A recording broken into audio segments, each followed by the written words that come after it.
When you think of Old Sacramento, you think polished old-time buildings with candy stores and souvenir shops. This nationally recognized historical district has some pretty interesting history and unique buildings that were built with fervor and pride, later becoming dilapidated, run down, and pretty much an eyesore by the 1950s. Our beloved Old Sacramento was almost bulldozed and lost to time like so many of our California gold rush boom towns. Before Sacramento's extensive levee system was put in place, the area flooded quite regularly. Because of this, the city's streets were raised a level. Most of the sidewalks and storefronts have been filled in. However, many tunnels still remain throughout Old Sacramento and the downtown area. There is even a tour offered if you want to see it.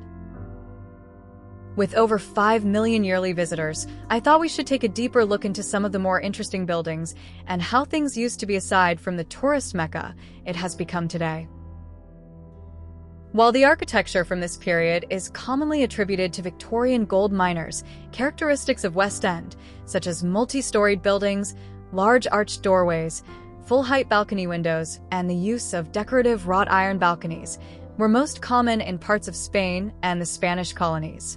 This influence may be attributed to the fact that the period of Spanish, then Mexican, rule in California enjoyed immigration from all over the Atlantic, including Spain and the Canary Islands and the Spanish colonies.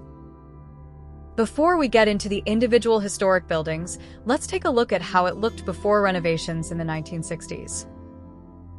A large effort was made to secure the area's future as an outdoor living history center similar to colonial Williamsburg in Virginia. Several historically significant buildings were moved or reconstructed.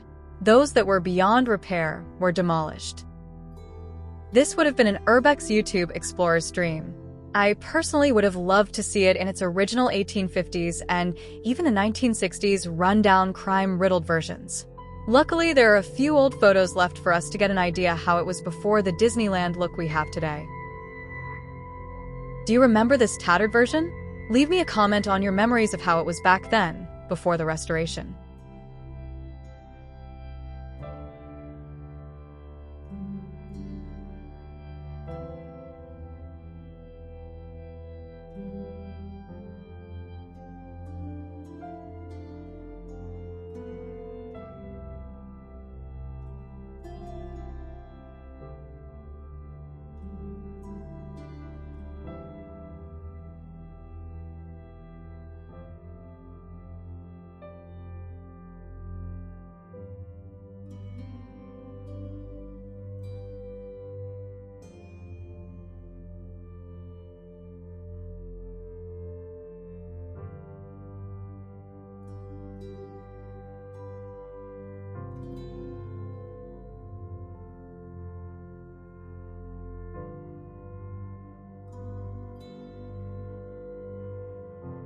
Okay, let's get nerdy and dive into several of the historically preserved and registered landmarks of Old Sacramento.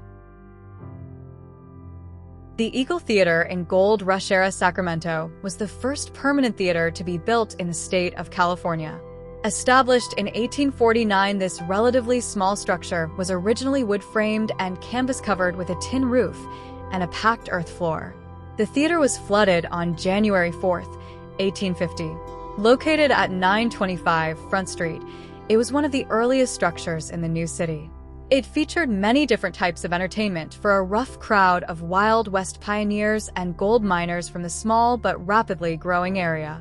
Tickets to the theater could be obtained at a nearby saloon for $2 and $3, most likely the In the Round Tent Saloon, then located just to the south of the theater. Today, the theater is owned by California Department of Parks and Recreation and is administered by the California State Railroad Museum as part of the Old Sacramento State Historic Park. The Western Hotel. The site of the former hotel is a California Historical Landmark number 601. The Western Hotel was at the intersection of 2nd Street and K Street, owned by William Land. The site is now a parking lot under I-5. The site has had 2 hotels built at the location. An 1853 hotel, and later the Second Western Hotel, was built on the site in 1875 by William Land. The 1875 hotel was one of the largest and grandest hotels in the western states at the time of completion. The 1854 hotel supported the California Gold Rush pioneers. It was built 2 blocks from the Sacramento waterfront and Central Pacific Railroad station. The 1875 building was removed when I-5 was built through the town in the 1960s.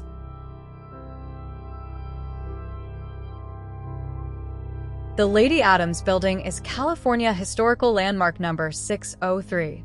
Lady Adams Building was built in 1852 for $29,000 and opened as a store and office building.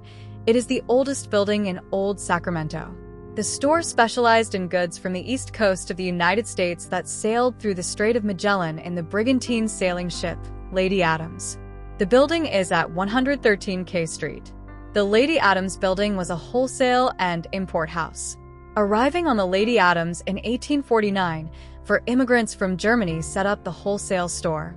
The wholesale store started by selling goods off the ship Lady Adams at the Sacramento River docks as Lady Adams Mercantile Company starting in 1849 to support the California Gold Rush boom. Part of the ships went into building the K Street Lady Adams Building. Lady Adams Mercantile Company went bankrupt in 1861. In 1861, it became the Fogus and Coghill Grocery Store. The Lady Adams Building was raised 15 feet in 1865. In 1868, it became the Mebius and Company Wholesale Grocers. For some years, the building was vacant during part of the 1950s. The roof collapsed in 1970 from age, but was repaired. Since 1974, Evangeline's Costume Mansion has occupied the Lady Adams Building as well as the adjacent Howard House, built in the 1860s. In June 2025, Evangeline's was damaged by a fire in the Howard House portion of the business, but fire sprinklers had kicked in by the time firefighters arrived, helping keep the flames from spreading through the rest of the building as well as into other nearby businesses.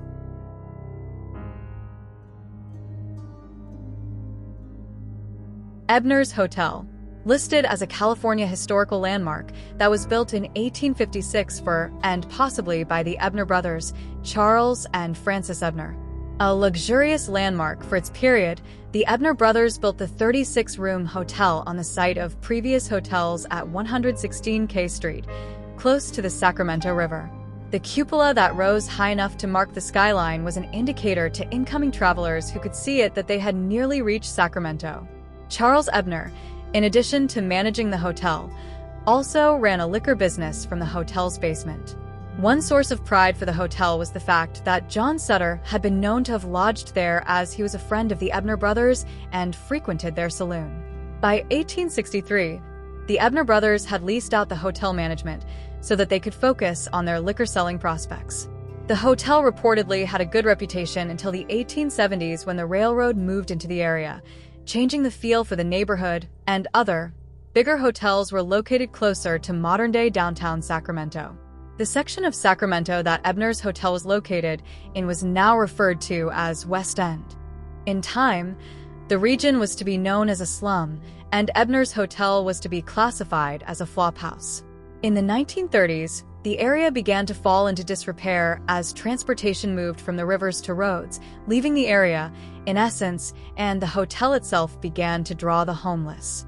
In their 1980 report of the building, the Historic American Buildings Survey noted that the facade had been stripped of its ornamentation, and a city historian noted that the once famed cupola likely had been removed when bits and pieces had chipped off due to neglect. As the building entered the 21st century, it was one of 2 buildings still in existence in Old Sacramento that had not been rehabilitated, and one of the few original buildings of Sacramento left. The city of Sacramento responded to requests for demolition by hiring an engineering firm to assess it. It was ultimately deemed that the structure was too unsound to repair. The city then deliberated on whether to stabilize the current building or whether to raise it, with many local vendors calling for the demolition of the building as its condition required that alley access near it be cut off, thus reducing foot traffic to stores. The city eventually decided to demolish the building and replace it with a rebuilt replica that you see today. The B.F. Hastings Building. The building was constructed in 1852. When the Pony Express began service in 1860, this building was selected by its operators as the western terminus of the service, whose eastern end was in St. Joseph, Missouri, more than 1,800 miles away. The building was also the first location of the California Supreme Court. The building is now home to one of two museums about the history of Wells Fargo in Sacramento. This location features a recreated 19th-century Wells Fargo Express Company office, artifacts of company history and the California Gold Rush era, and exhibits about the company's role in California gold rush commerce.